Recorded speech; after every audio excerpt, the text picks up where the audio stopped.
discovering this balance of the steadiness or the effort and the effortlessness, that's the whole game. How do I have an equanimity between the intake and the output? How do I soften into my life so that I can keep showing up and doing this thing and the next thing and the next thing without burning out? All of that has to do with the resting into the big ocean of self, which is words, practices, teachings, until it's just your experience. And from that place, I think it all becomes more easeful. Welcome, welcome. Thank you as ever to each one of you that is part of this community. Those of you who are open to each episode and guests, those who share the show with your friends, those of you that support the show as a patron, and those of you that give us reviews on iTunes. We really appreciate being connected to all of you and the sharing of the wisdom on this show. Thank you to Almira Alidon, our newest patron, and to all the patrons that showed up for our last call at the weekend. It's truly inspiring to witness how listening to these conversations has shaped your lives and our collective future through the choices that you're making. I am feeling this great sense of possibility of what it is to be a human at this time. Yes, there are challenges, as there has been for some or for many at all points in human history. I know that we're made for these times, and it's an incredibly interesting time to be alive, with so many ancient tools coming to light and new technologies that can support us in living to our potential and finding our place in the beautiful future. The theme of this month in our membership platform, Presence Collective, is sacred activism, which is just this, finding your unique way to contribute.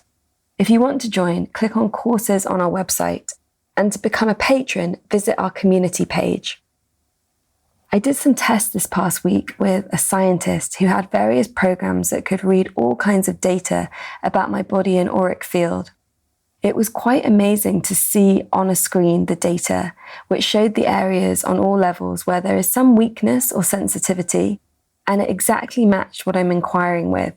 And then see my brain activity and various data. It showed that the way that I'm living is working for me, and hence the practices and technologies that are part of my life. There were a lot of very high scores, sometimes 100% in brain activity, for example, and I came up as living mostly in an alpha state and also having a body that was almost a decade younger than my actual age. I have been feeling this for some time, yet it was quite something to see it on a screen. If you're interested in learning more about the tools and practices that are dear to me, I share them in Presence Collective and sometimes in these conversations, and then in a more intense and tailored to you way through my Presence Leadership Mentoring. This is a 6-month one-to-one journey which you can do from anywhere in the world, where we work through limiting beliefs and trauma patterns, as well as awakening new qualities within, anchoring a daily practice and other supportive rituals and recommendations of supplements, new technologies, and ancient practices. I'm going to be changing this offering soon and taking out the lower price tiers, as now I have Presence Collective as something more accessible. So this next program, which starts in February, is now open for applications and will be the last at this price, which will enable me to have more space in the future for the podcast, the book I'm writing, and Presence Collective. If you want to find out more about this, go to www.amisha.co.uk/leadership.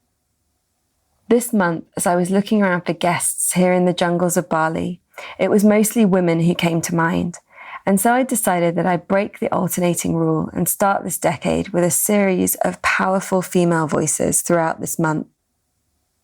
My guest today is one of the wonderful yoga teachers that I've trained with, and that opened me up to the intelligent and exquisite world of what yoga really is. Tara Judelle is a world-renowned yoga facilitator, moved by bringing humans into their innate sense of freedom and purpose.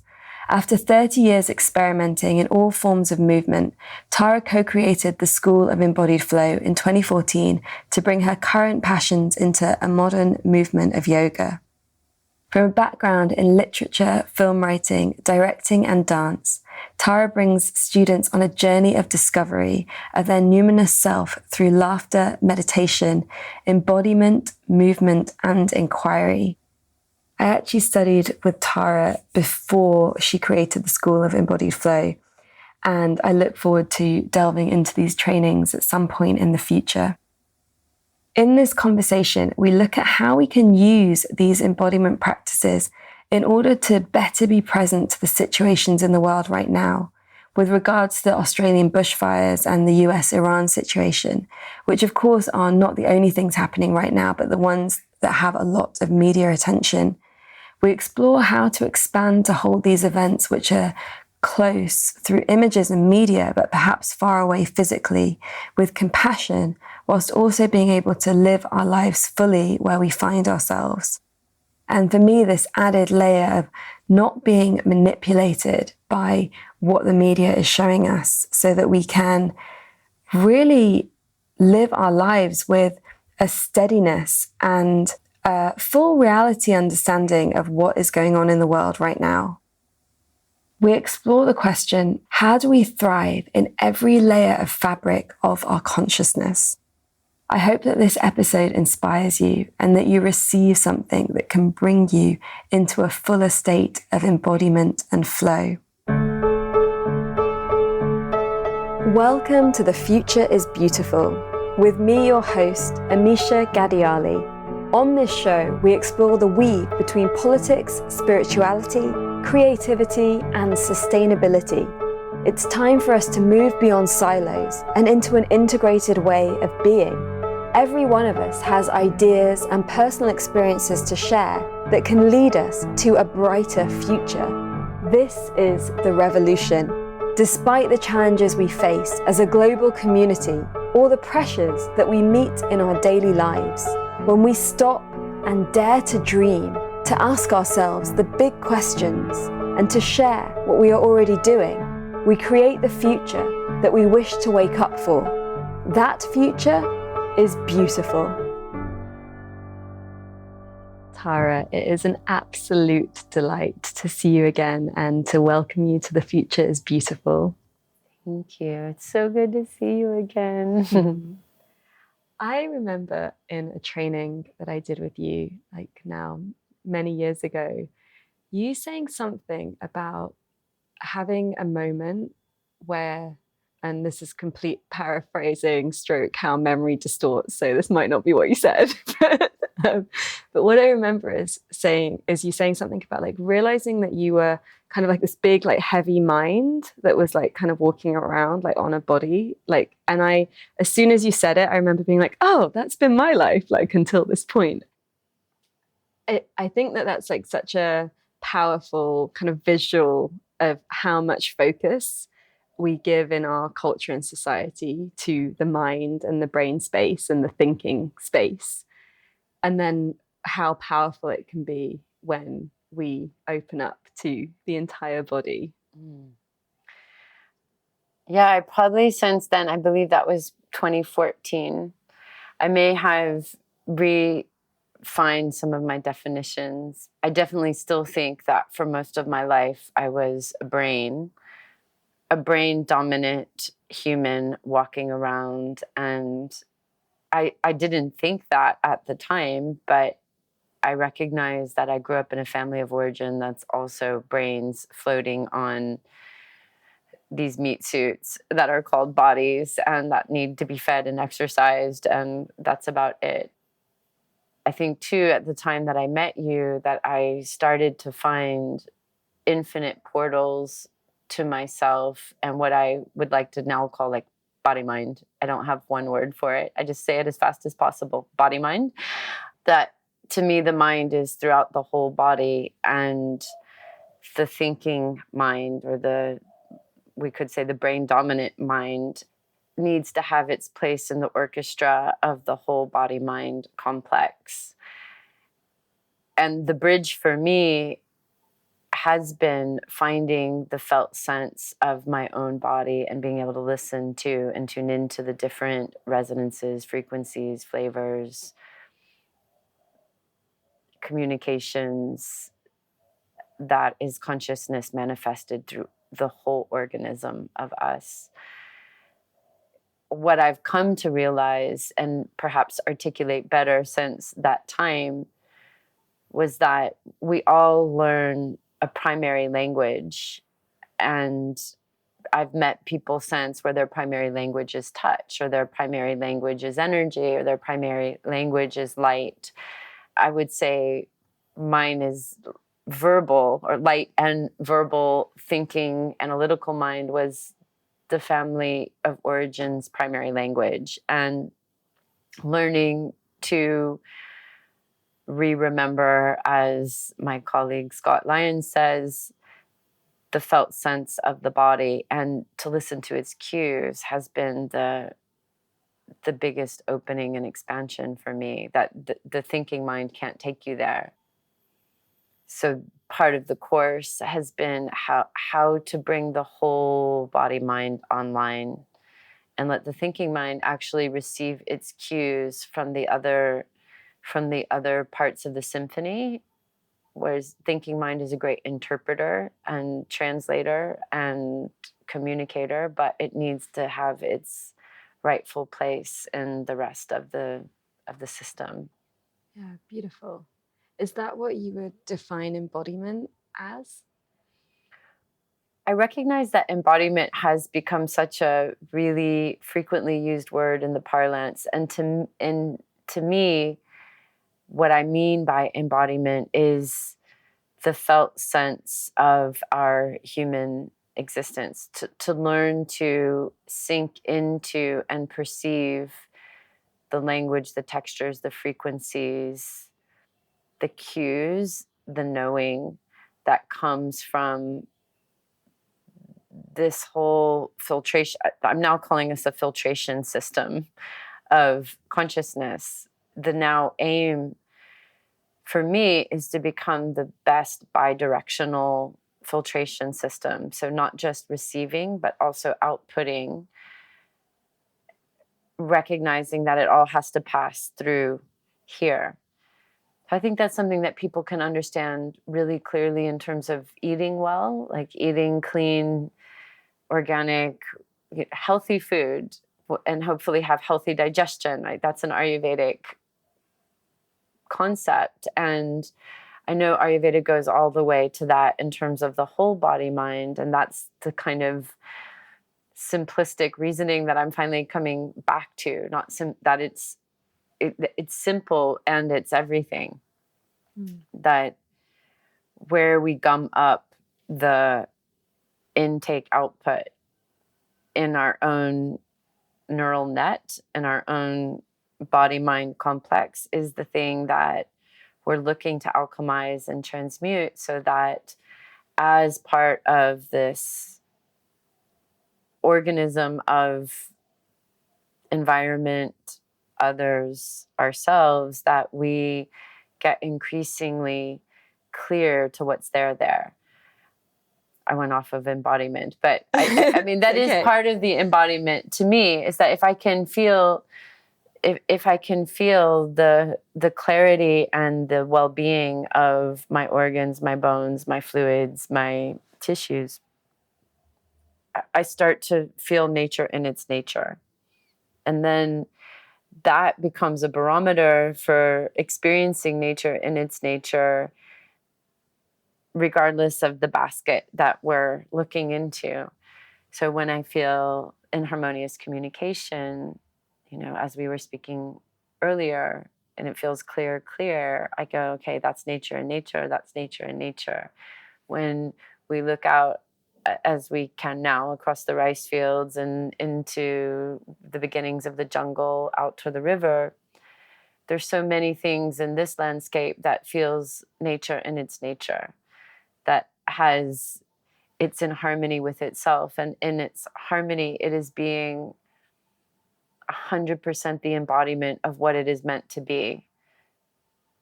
The palm trees are the palm trees, and the tamarind trees are the tamarind trees, and the rice field is the rice field. And I've been here for a month, so I've been the ducks, the geckos, the squirrels, the birds, the doves, even the rice farmers. Each one is embodying itself. And I would say the further depth of being oneself is knowing everything about the instrument of the self. Like, how did it come to be what it is, and how do we express consciousness through that, with it being as clear as possible.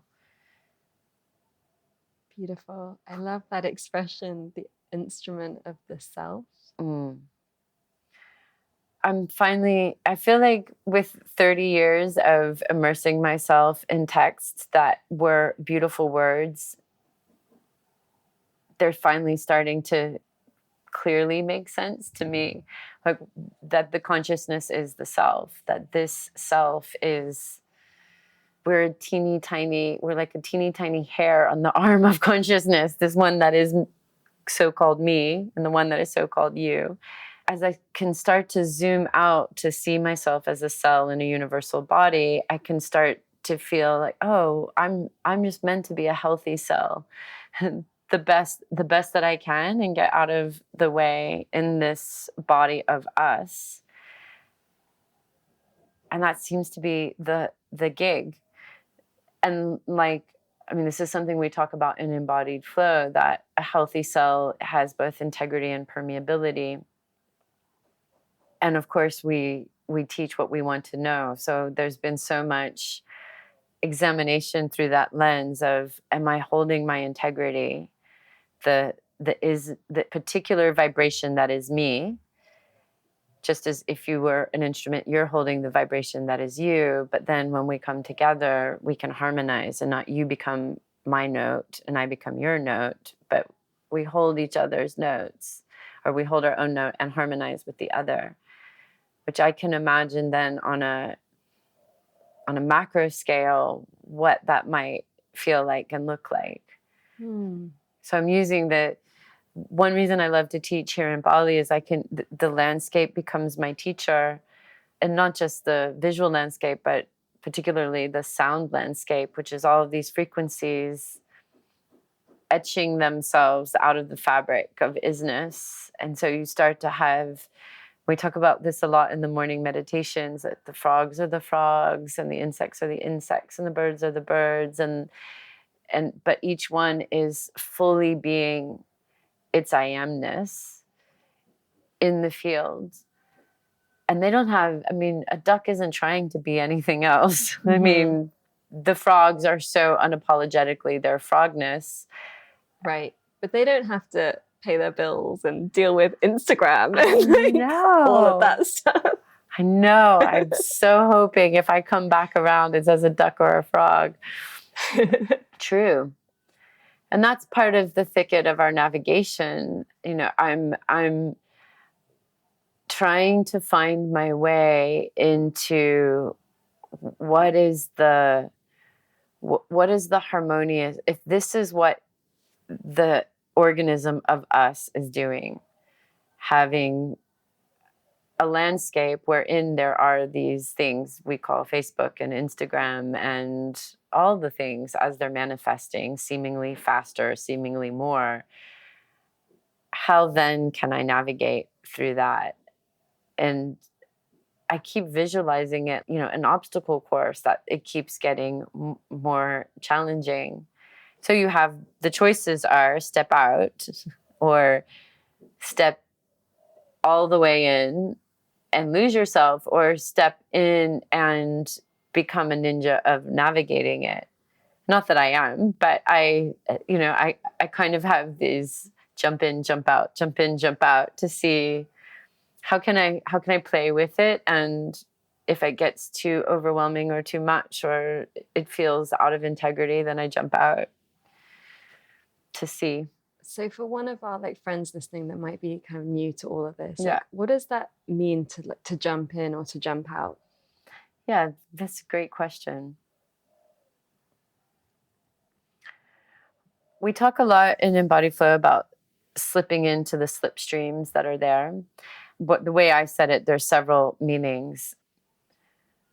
I think one, jumping in the way that I just said it, is deciding to make a choice to jump into the interactive world of, I would say, more public view. Social media, sometimes I have a problem with terms like social media.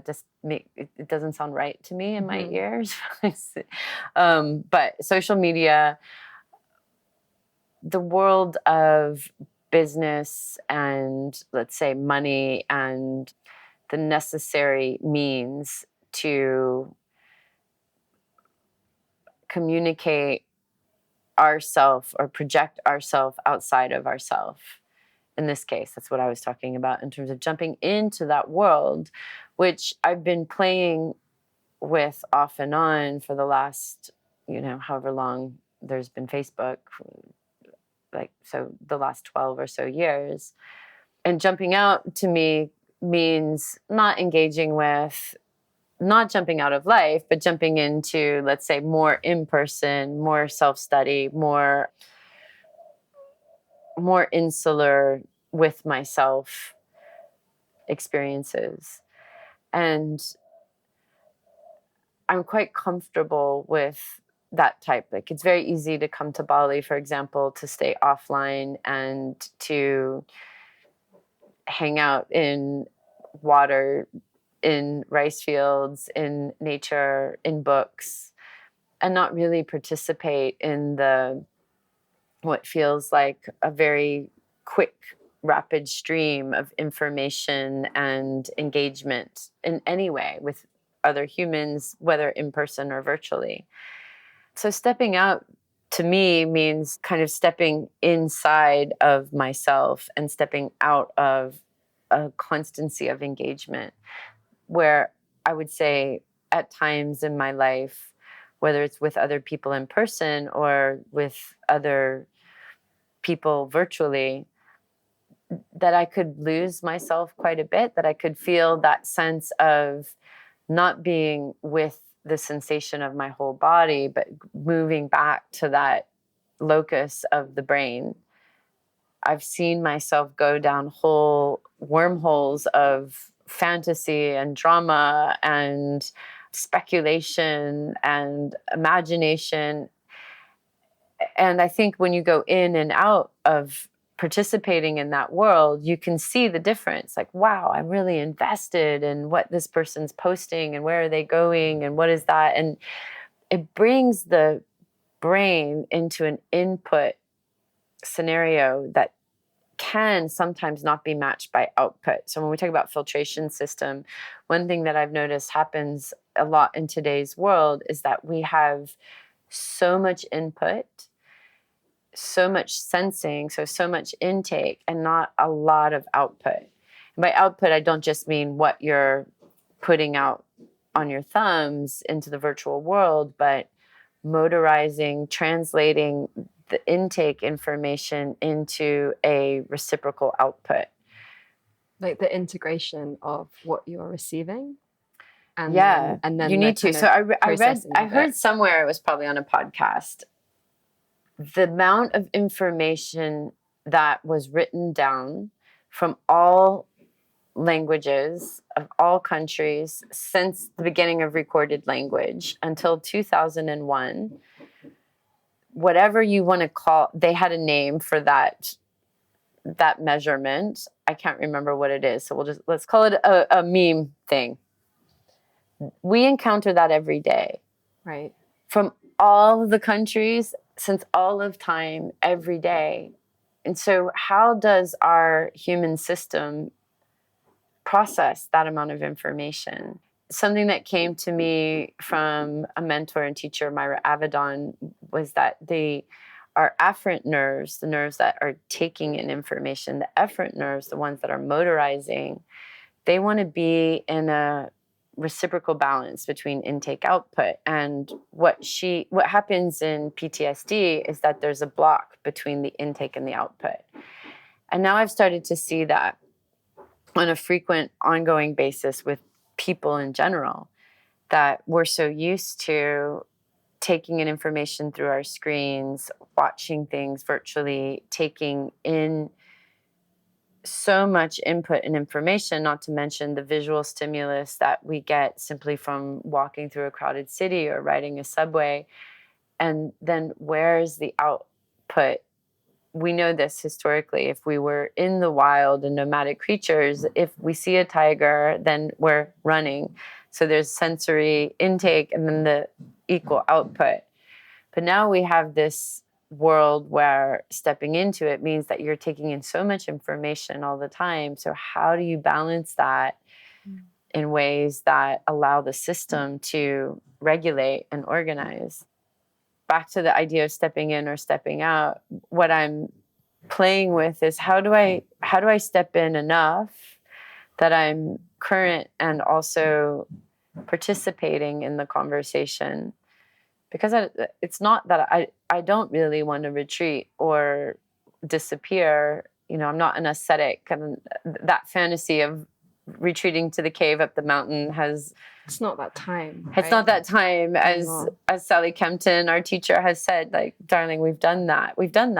So the big yoga to me is how can I be in this world and of it and participate and also find the balance and regulation to see what's there and then motorize, which could be writing or speaking or moving in ways that allows that passage of information to have the filtration through me.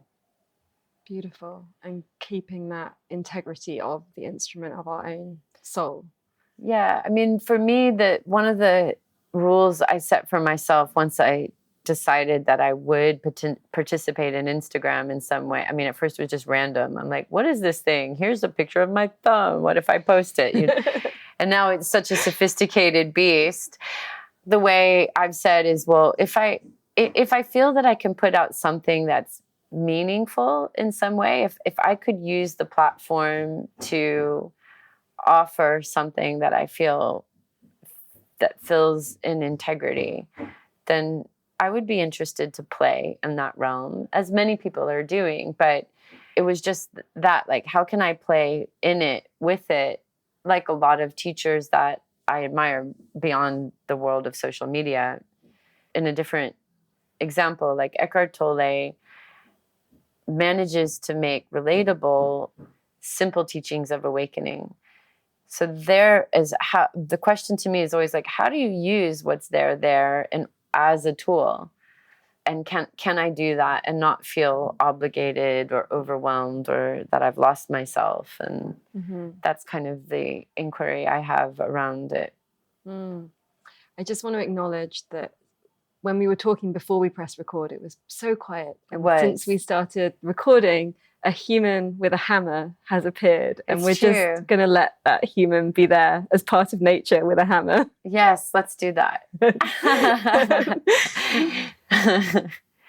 There's that part of it, how do you participate in social media? But I guess the other part of it that I'm sort of more interested in is like, how do we keep our integrity and that openness to growth and to learning and to, being on our own unique path in amongst all of that noise that you mentioned, and all of that stimulus that we're constantly impacted by. You have lived in London in the past, right? And so how do you navigate your way through the crowded subway? And there's days. I used to live in New York many years ago. And so I remember really clearly those days where I feel like I got from point A to point Z like a ninja, just like weaving through the crowd, jumped on the subway at the right time, managed to get across the street just when the lights turned, up the elevators, into the room. And there's a balance between your skill set with your own body, mind, and then how you're navigating through a crowded landscape. That's the kind of attunement that I'm working on constantly as a practice. We go back to that idea of steadiness and ease from the Yoga Sutras, right? Sthira Sukham, and then, as we said, it's the healthy cell. So it's a practice to say, oh, wow, that was too much input. Now I have a headache and it feels like this, and I need to go and move. Now I need to go take a walk in nature. But then there's, on the other side, I can feel when there's not participation, there's this feeling of stepping away from the bigger conversation that I choose now at this moment in my life to be a part of. because of all of us who are sensitive and who are really working for clarity and to bring forth a loving kindness into the world, if we all get overwhelmed and disappear, then who does that leave to step forward in a very increasingly confusing or complicated or fast moving world? So there's a balance between a kind of compulsion to be in and amongst the conversation and perhaps a simultaneous urge to step out of it completely. So at this point, what I see is outside of social media, it's really with the world in general. How do I participate in the conversation of climate change and not become overwhelmed? Mm. How do I participate in all the things that are happening in the world as much as I'm able to tolerate and see, and still maintain that sense of my own I amness? I think the job of yoga is really, I don't think it happens simultaneously. At least it didn't for me. The first thing for me was, obviously it started before the social, slightly almost before the age of the internet, but not quite. But the journey for me started before Facebook and before Instagram. So that part has definitely upped the ante of the conversation. Before you had an iPhone and like that. Before there was iPhones, yes. We had more space to ourselves. I remember my first I remember getting my first text message and not knowing how to respond somewhere in like 99 or 2000. I'm like, I'm not sure how I'm supposed to answer. Yeah. But I think there's a necessary part of finding clarity, and that may involve a stepping away from almost all organizations as we might be entangled with, including our family of origin, including our vocation, including our friends and partners. Stepping away can have obviously a scale. That may mean retreating for a week. That might mean retreating for a month, or in some cases years. But clarifying what is authentically me. And then once we reach that, at least that feeling, which I think is a never-ending examination, then how does this authentic me wish to authentically engage with stimulus outside, whatever stimulus that is? So I clarify me, which is that part of finding the integrity. And then in finding my own integrity, it's not to become a rigid shell, like, oh, I'm good, I'm clean in my house, but nobody disrupt this, and to put a virtual wall around myself. But then how can this one now go play with the others? Because this is how we are formed. We know that. We know that we're made of the same stuff. So the curious and compelling part is, how do we get the business out of the way that inhibits us from feeling our authentic self, even with all of the stimulus that is increasingly more. Mm. I love that. When you asked, like, oh, when you said you lived in London, and I remember, like, I was like, oh, well, yeah, there was sort of the way that I used to navigate it was also just to be like, I was drinking a lot of alcohol, a lot of sugar, a lot of like caffeine. And then you kind of have this sort of this superpower that gives you to kind of like bullshitly like navigate your way through. And then when I started to tune into my practices, I had a period where my practices felt like they gave me that superpower. And then I got really into my sensitivity, and then it was like, and then I had to go from that to like refining that sensitivity into a place where I could access the subtleties, and I could also be in the world and actually experience something like going on the tubes of London as an experience of wonder, rather than an experience of torture where you're like, oh, okay, like here is life. To me, that's the glimpse of liberated embodiment. How do I be this Jivan Mukti, a liberated embodied being? And that's, to me, the big win. And we might get glimpses. I think we all get glimpses all the time. And the curiosity that drives me and drives the thought of embodied flow is, how do we have increasing number of doorways into that?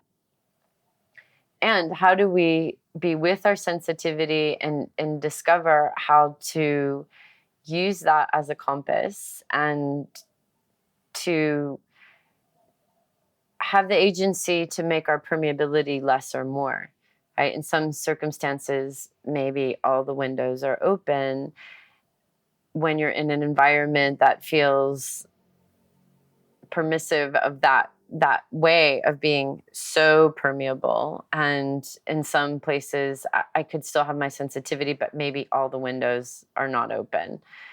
When I walk through the airport, I'm not necessarily tasting with every pore of my body what's happening inside of the airport, but I'm not numbing the sensitivity of the experience to still be with it. It's quite a trick, I think, to find both that integrity and permeability in the increasing range of circumstances that we can find ourselves in, specifically in this day and age. I mean, when is there a time where you would have been in this many countries and this many different circumstances? And just to know there are fires in Australia right now. There's potentially going to be a war with Iran right now. There are people starving. There are so many things that we know about that are happening in the world right now. And it's a lot for like one human being to know, whilst also working out how they're going to pay their bills and feed their families and feel happy, find that sort of sense of peace within oneself. Completely. I mean, which is to me what the teachings of yoga have been kind of saying all the time underneath our nose. Bhagavad Gita starts in war. It's starting in the most horrendous circumstance. And how do you find the evenness of mind there? Which is something that recurringly pops up in my whole self is, okay, can I get big enough? And when I say I'm not necessarily talking about the small I. Can I yield into this big self that can hold the fires, the conflicts, all of the suffering and the helplessness and the joy and the victory? I mean, all of it. I mean, to me, this is our practice for life. It's not an easy gig. Earth School is not easy. Right. It's not. We enrolled right now, so we're totally in it. I think I'm a sophomore in Earth School. Yeah, but the glimpses of times where the capacity to handle a bit more, to stay steady in an increasing range of emotion and stimulus, I feel it in bigger and bigger pockets.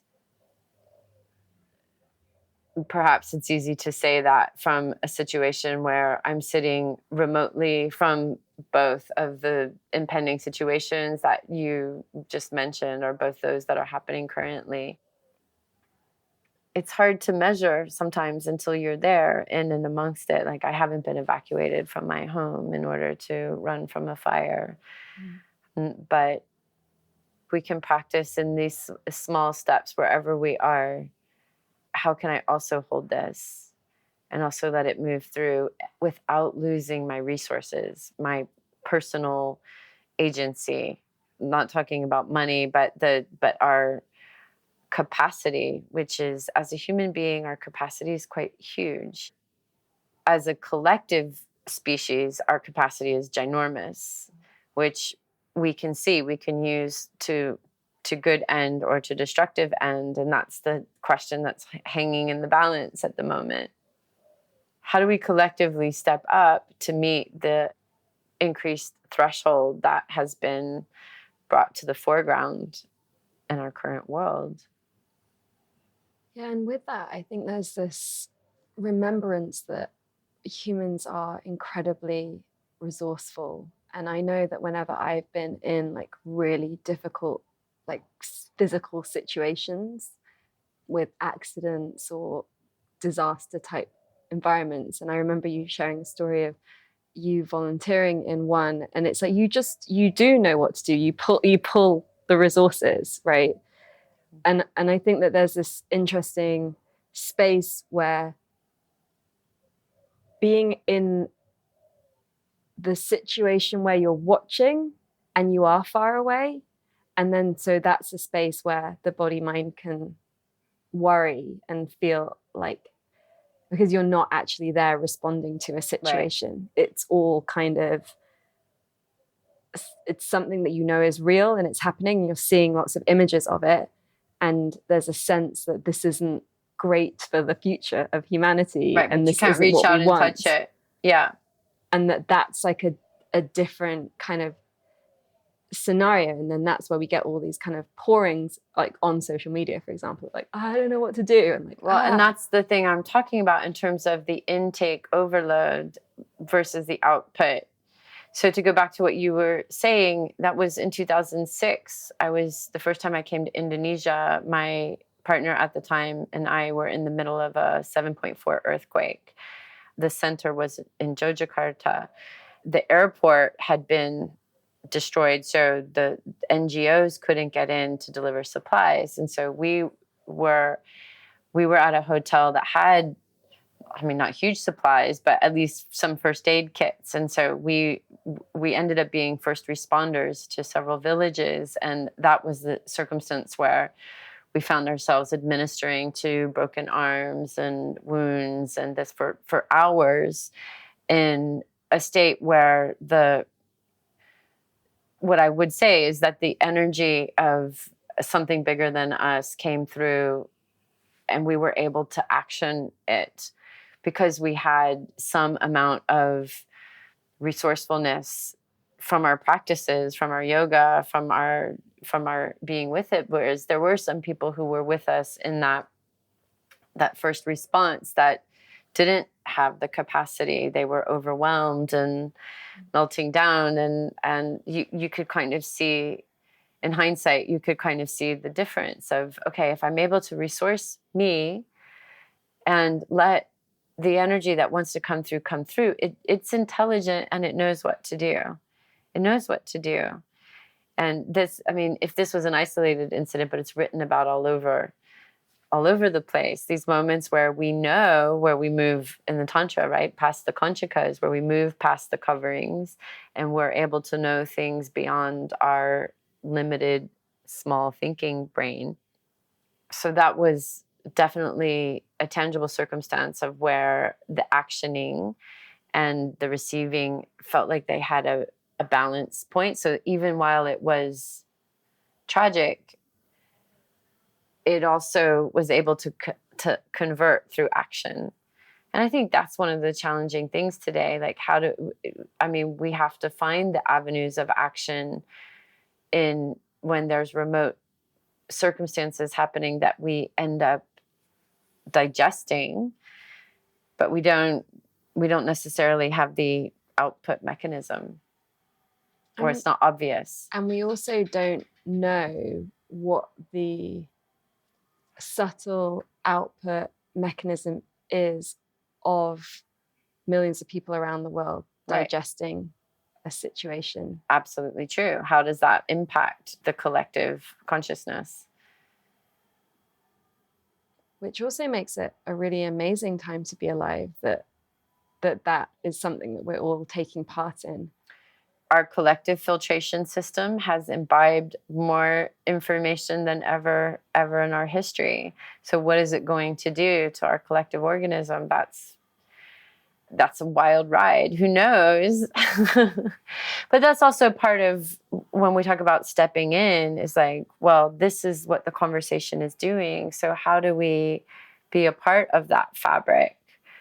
Because that's what the fabric is. It's an organism that doesn't actually stop at our skin. It continues past. Like, we know we're broadcasting our thoughts, our feelings, whether it's actually we're typing it or simply walking around transmitting it. So we're in that landscape already.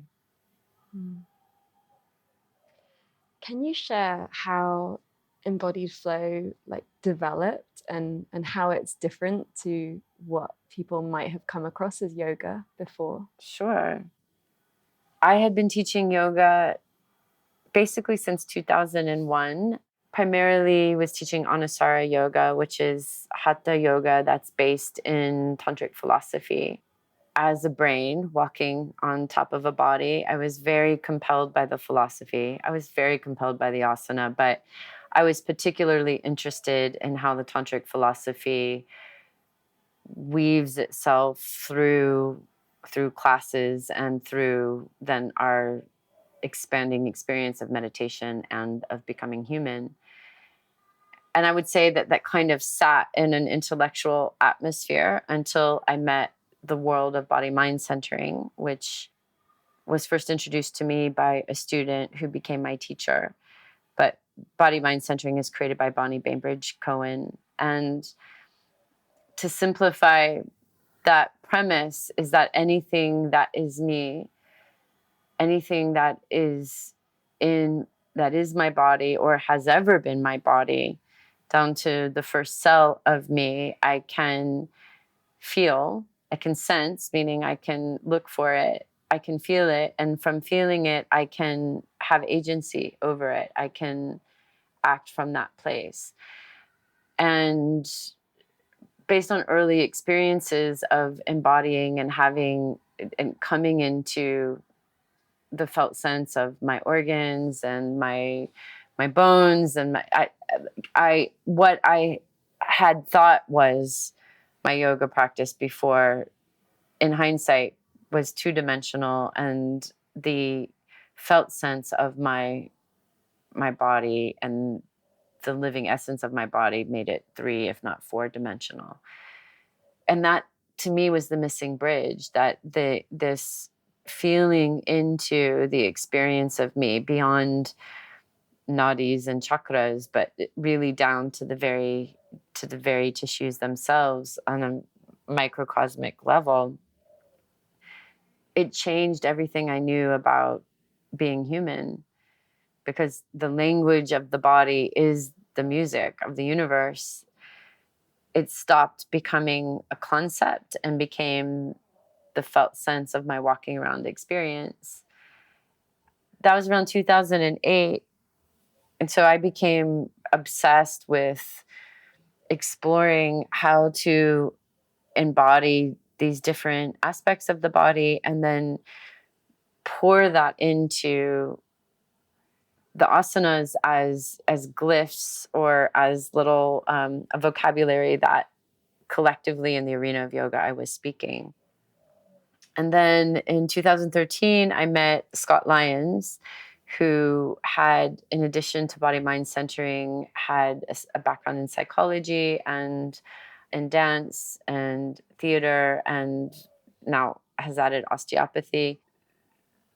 Bringing together the worlds of yoga with the worlds of body mind centering and psychology and these other movement languages like Laban and Bartunieff and Feldenkrais and Viewpoints, which is work of Mary Overly.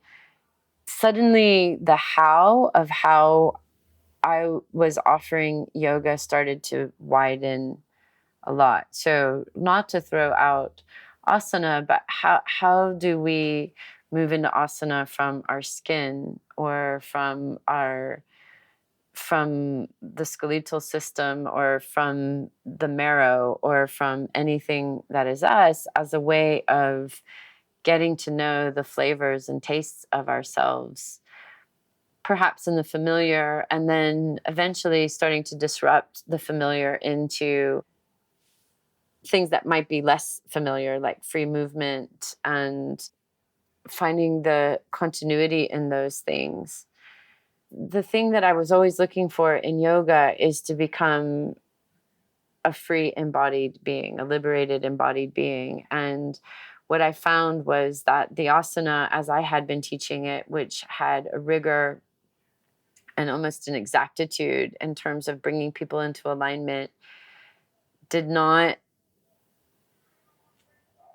embody the philosophy that I was looking to live, there became an increasing disruption inside of my felt sense of, am I serving the thing that I'm dedicating my life to? And when I found the embodiment practices from body mind centering, that feeling into my cells and the membranes of my cells and the fascia, and that, like, the felt sense of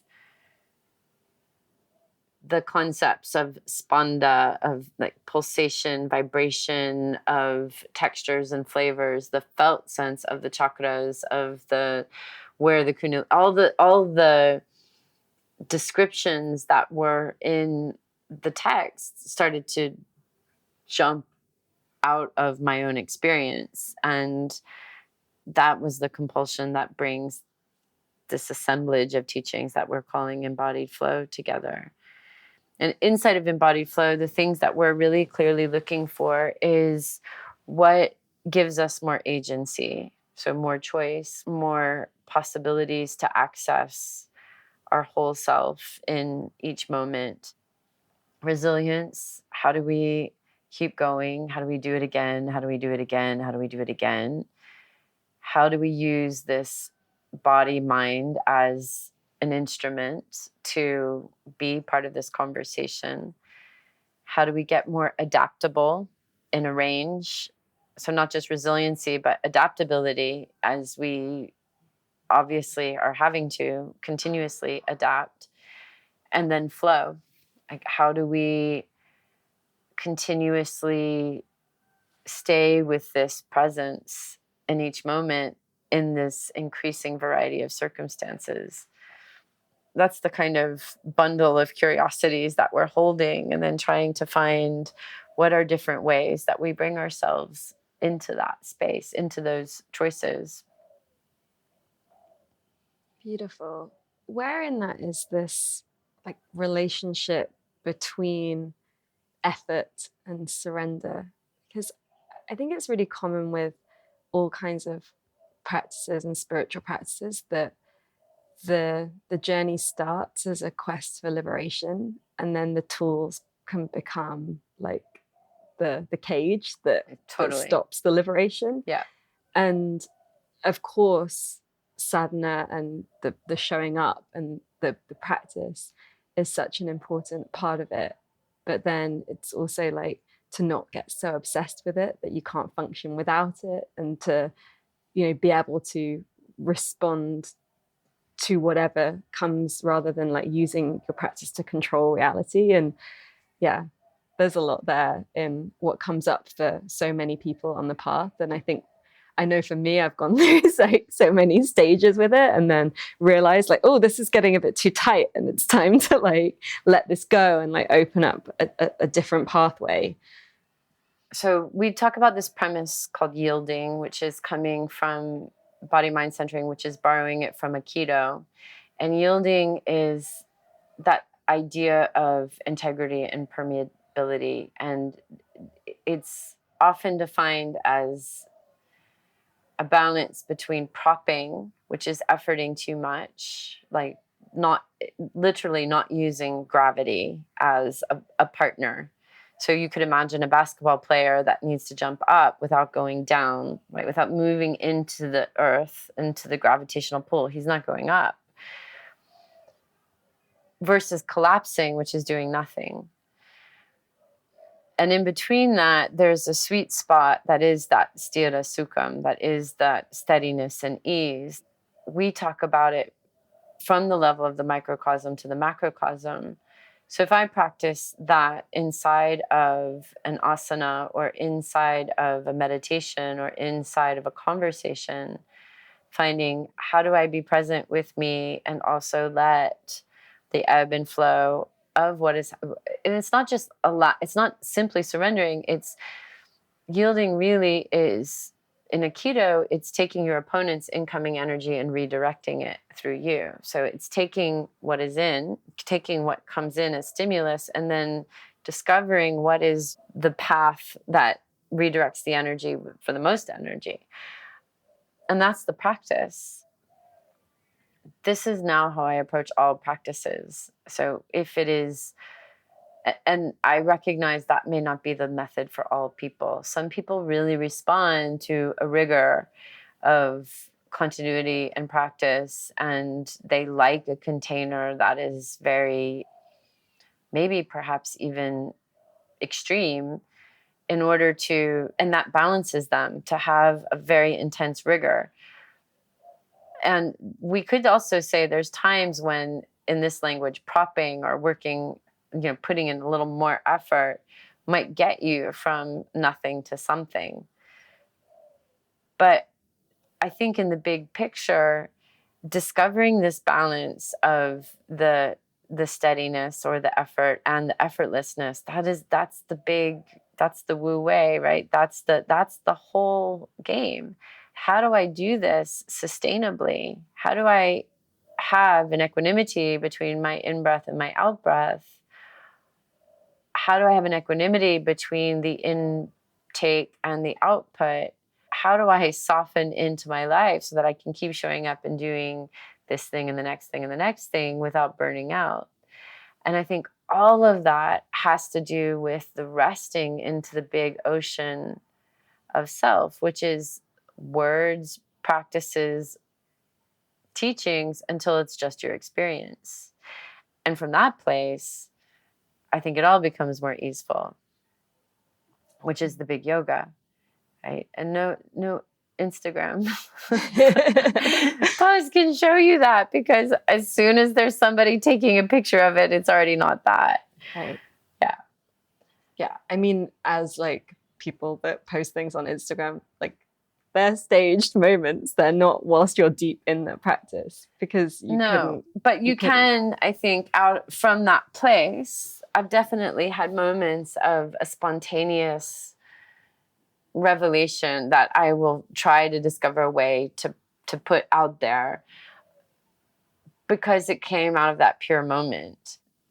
I'm starting to come all around really to just appreciating all of the expression, because it must be a way that we're, metabolizing experience.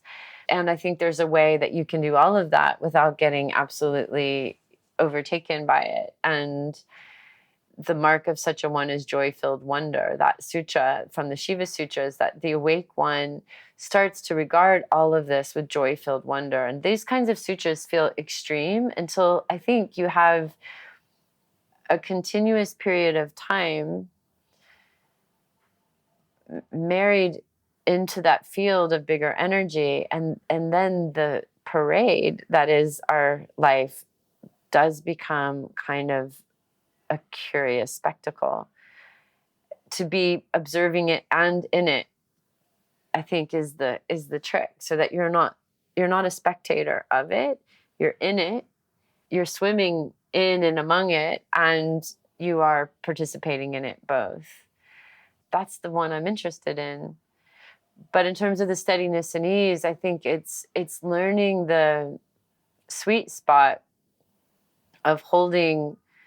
I mean, we know this is 0.01% matter, the denseness of our own body. It's all space.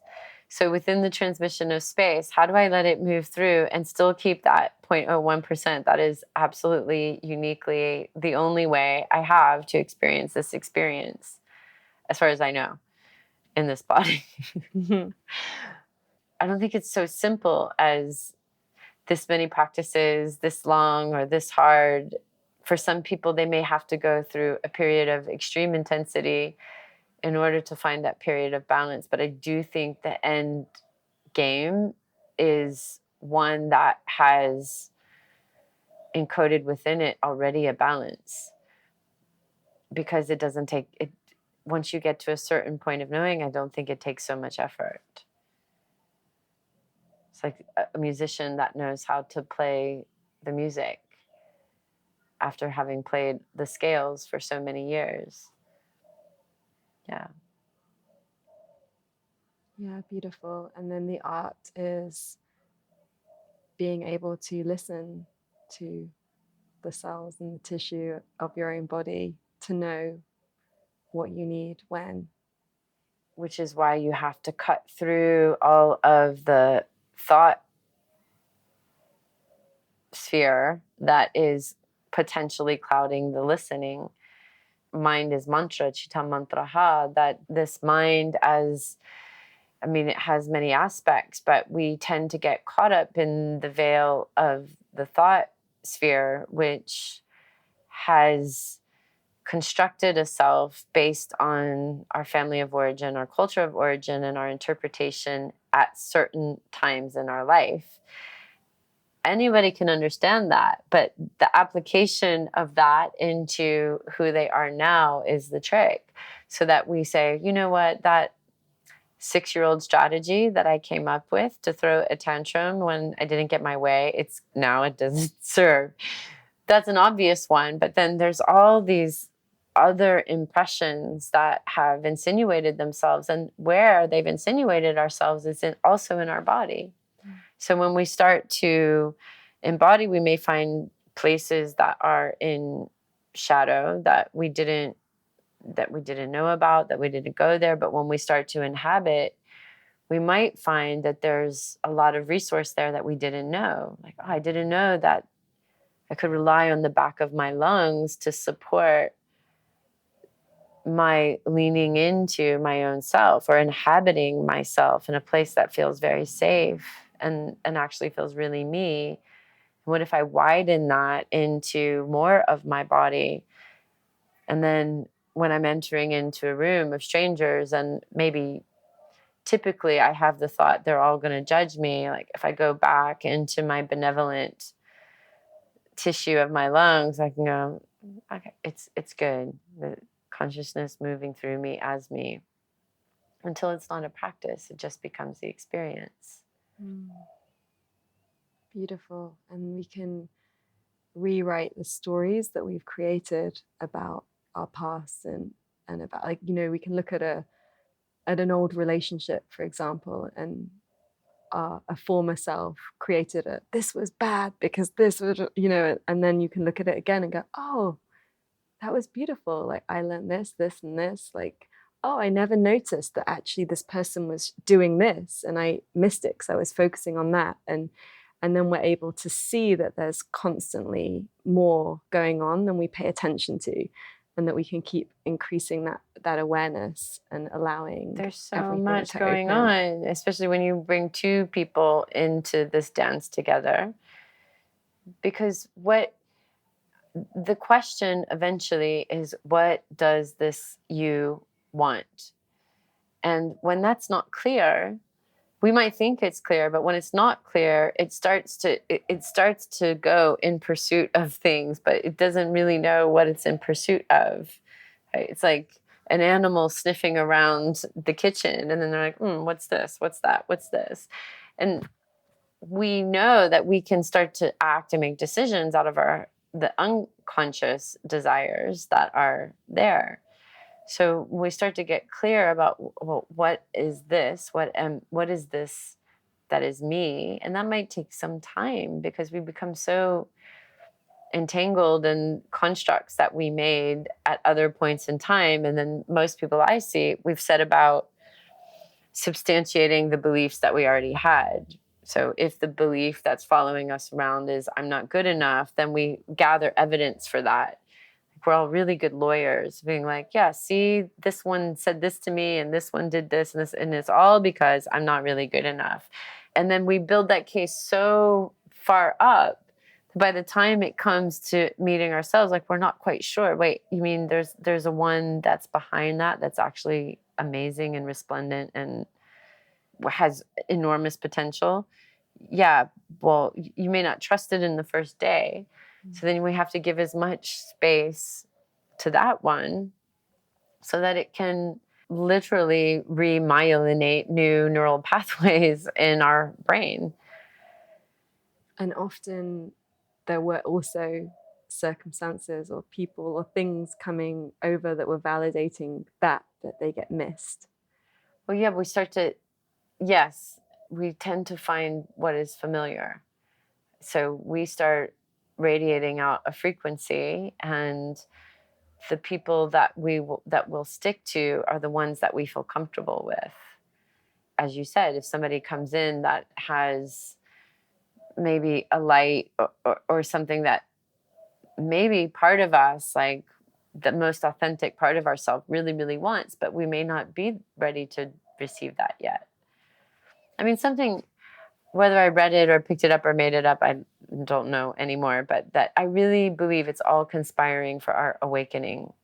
So how often the biggest conflict, the biggest breakup, the biggest job loss, all of it, which I could get really and have historically gotten really caught up in the drama of, but the teaching is, without that, what am I? And what does it want to do now? Like Adyashanti says, what do you do after awakening? Follow the inner prompting. Well, how can I follow the inner prompting if I have given away my agency to other sources of listening? So I let somebody else dictate for me what is the right thing to do now. That will send me almost 100% of the time in the wrong direction. Even if it's exactly the right advice, it may not be the right way, the right time, the right duration. Like all of those things we're learning to listen to exquisitely. Listening for rain or listening to the earth for an earthquake, like to learn to listen to the signals of your body, which is unprecedented and unrepeatable. So the vibration that is you is not necessarily going to want to eat the same things as me, to sleep in the same way, or be attracted to the same colors or the smells or any of that. And external things, we tend to think pretty clearly about it. But when it's the internal desires, we can get incredibly lost because the social cues, the family cues, all of those things that came in so early, most of them haven't taught us, well, when you really, really listen to you, where does it want to go? What does it want to do?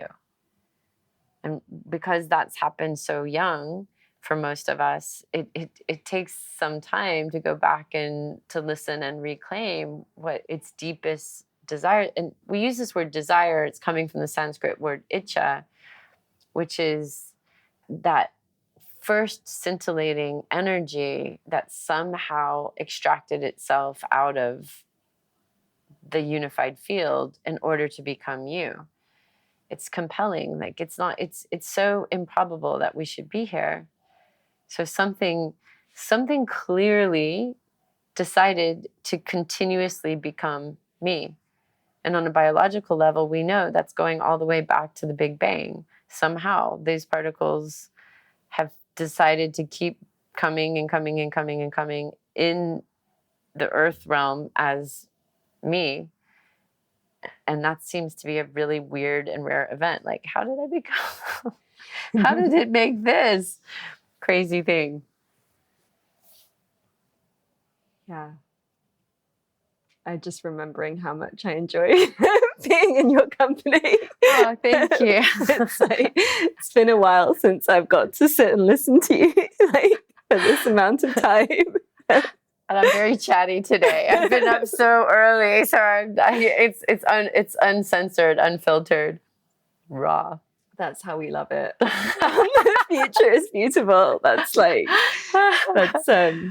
all actually we're open for. Hello, this is Amisha. We are just taking a little break from the conversation here. On behalf of myself and the team, I want to say thank you for being part of creating a beautiful future. We make this for you so that we will all have the vision, wisdom, and activism we need at this time to weave a new narrative. Can you help us with this? You can do that by making a monthly donation to the podcast to cover our costs. Just the equivalent of a fair trade banana you might eat or a chai latte you might drink whilst you listen to this will make a huge difference to us. Head to www.thefutureisbeautiful.co/community to become a monthly patron. And the other thing is to tell your friends about this podcast so they can tune in too. Send them a message or post on social media. and let them know what you love about it. And whilst you're at it, leave us a review. And now, back to the conversation. Thank you for your loving beauty. I wonder, just as a closing, if you can share with us a simple technique or practice of coming into that place of mind body. And so maybe, we've been talking about this example of feeling triggered by news that's happening around the world, and like that kind of sense of panic that people feel, and sadness and grief, and that not knowing what to do with that energy, and that can kind of take us quite out of our bodies. Yeah. And I wonder if you can offer just giving us a little tiny taste of embodied flow as something that we can do to find our way back. Yeah. Well, let's do just a little meditation to bring us into our bodies. And of course, if you're driving, keep your eyes open. Or pull over. Yeah. Or press pause. Or press finish pause. this when you get home. Yeah. And you may hear the sounds of Bali around us. So as you find yourself comfortable in your seat, I'm going to speak as if you are not driving. Simply let yourself, as you let the weightiness of your body connect to the support of the cushion or the seat or the bed beneath you. And you may feel the fold of your legs, whether the feet are planted on the floor or whether the cross of the legs is in easy pose or your heels are underneath you. And for a moment, let yourself find the globe of your skull. So this 8 to 14 pounds of your head, and let it slide back in space to a sweet spot where its weightiness pours through the vertebral column. There's the sweetest spot where you'll feel the weight of the head move through the intervertebral disc to bone, to intervertebral disc, to bone, where it pours into the pelvis itself.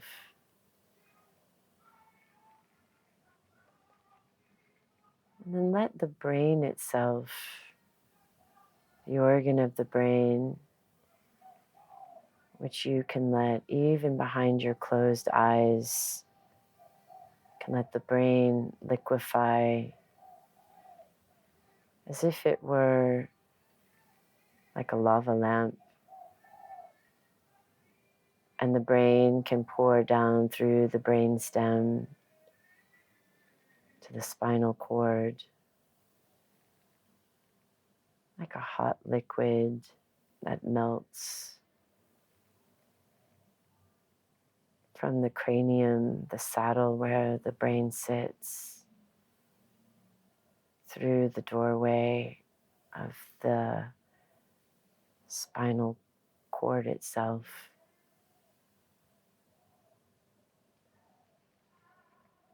And then envision the outline of the border of your body, where the contours of your skin meet the continuous field of space, or the space itself like a blanket that might nestle up against the edges of you. Experiencing how on each inhale, the borders of your body push into that outer atmosphere. And how as you exhale, the inner space diminishes as the outer space expands around. Just spending a few moments witnessing that shape-shifting relationship between the inner space and the outer space. That as you inhale, the inner space that beneath the skin expands and the outer space meets you. And how as you exhale, the inner space contracts and the outer space expands.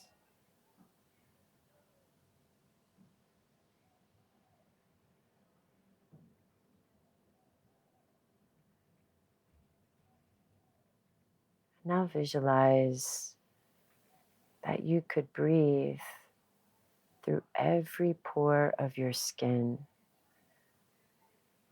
as if the same entry point that is your nostrils could take in the outer space through the pores of your skin into the inner space. And that as you exhale, the inner space could permeate through the skin boundary into that collective outer field.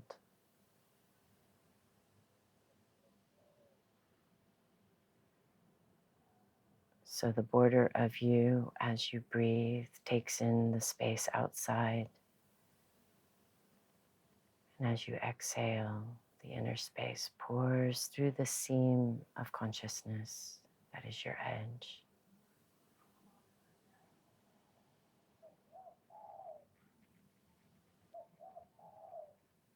And in this permeability, sounds may flow through. Thoughts may flow through.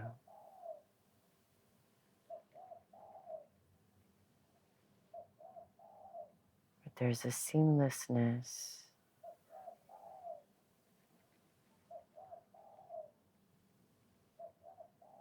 that inhales and exhales through the fabric of you.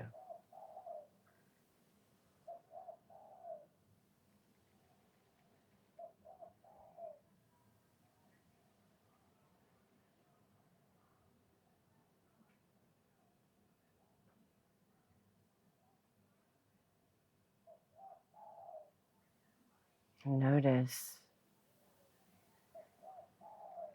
in the fullness and bigness of this space, which can take all particularities, all separateness, all differences, and wash them in the bigger ocean of self.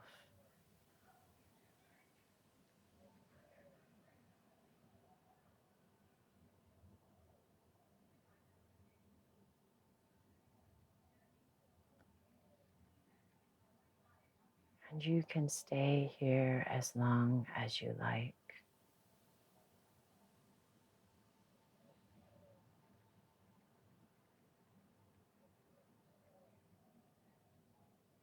But for those who are ready to come back into the present where we are, deepen your breath. And let yourself rub your hands along your thighs to ground in the texture of your own body. For a moment, bring your hands together, rub the palms. You can bring the palms over your eyes just to create a reset in the inner mind screen. And sliding the hands away from your eyelids, slowly graduate the eyes open, and for just a moment, stay in yourself, your eyes softly open. And then you can bring your hands to your hands in prayer pose or Anjali Mudra, simply to record and imprint that taste of space.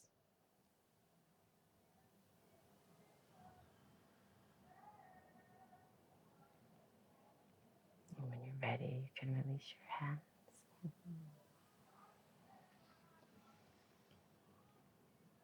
Thank you. Thank you.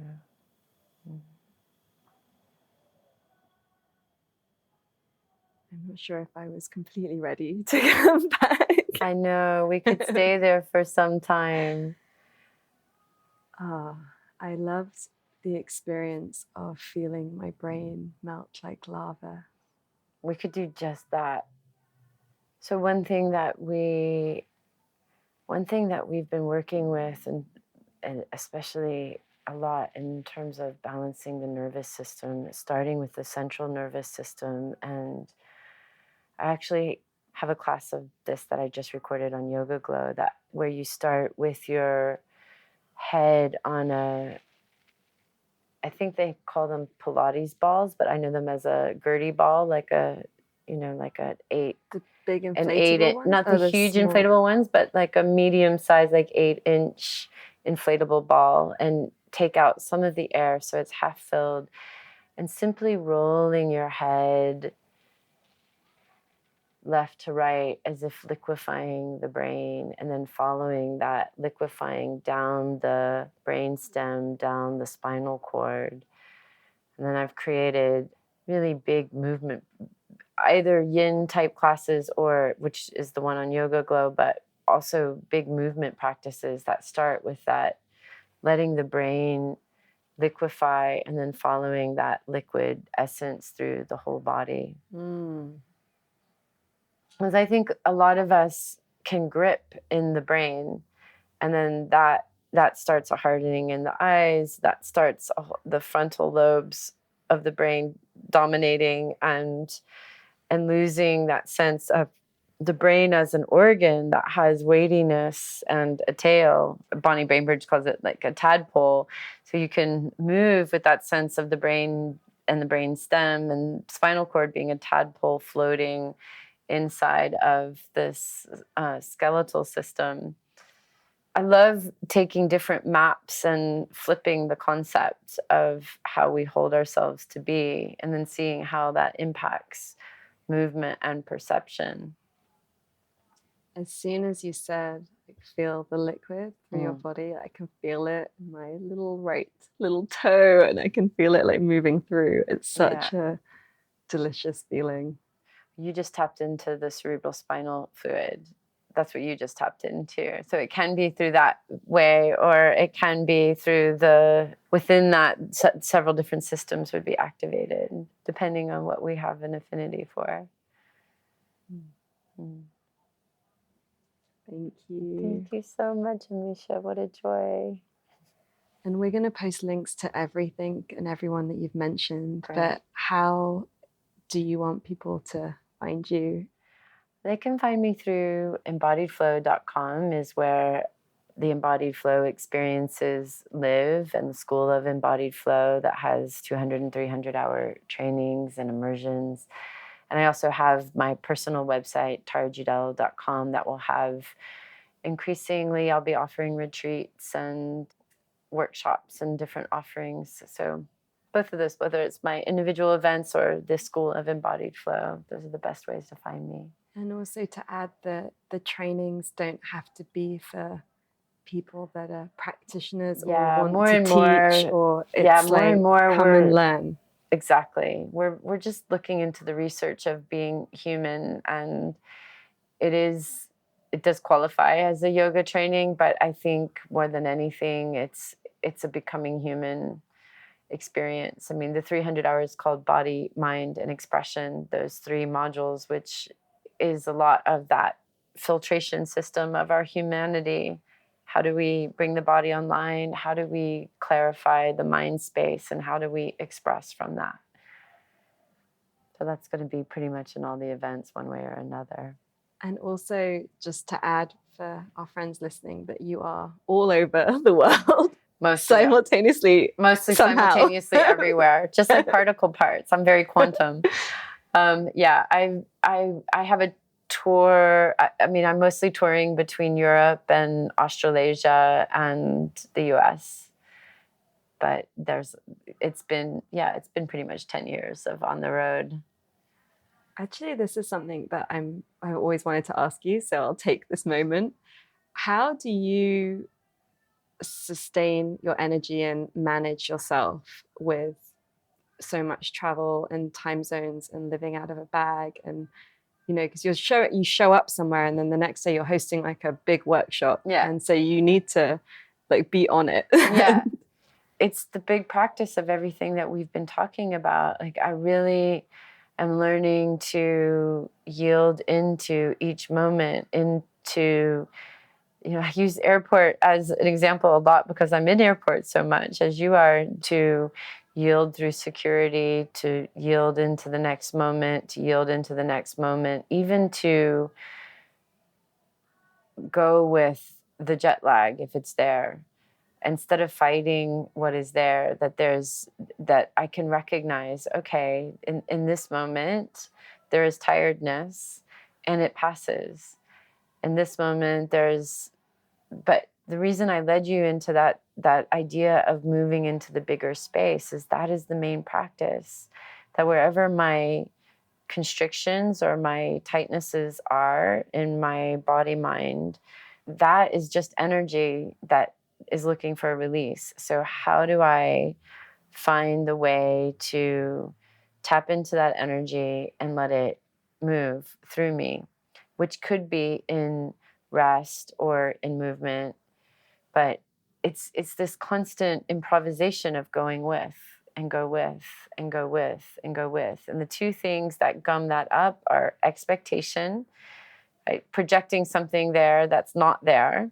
I'm going to be tired because I've just traveled, like those. Yeah, or attaching to the thought, I'm so tired. Like, I won't let myself do it, which doesn't mean override tiredness, but I can recognize that it's there. And then there's also a space before that, behind that I can get into. So I can think of all the comings and goings of the traffic, the people, the places, the external things as the ripples on the surface of the ocean. And I'm continuously working to access a deeper space in the ocean. And that place doesn't get tired as easily. It doesn't run out as easily. I mean, that's not to say there's moments where I have to stop. The other thing is conservation of energy, and that I really measure how the balance of how much time with other people, how much time do I retreat into myself, how much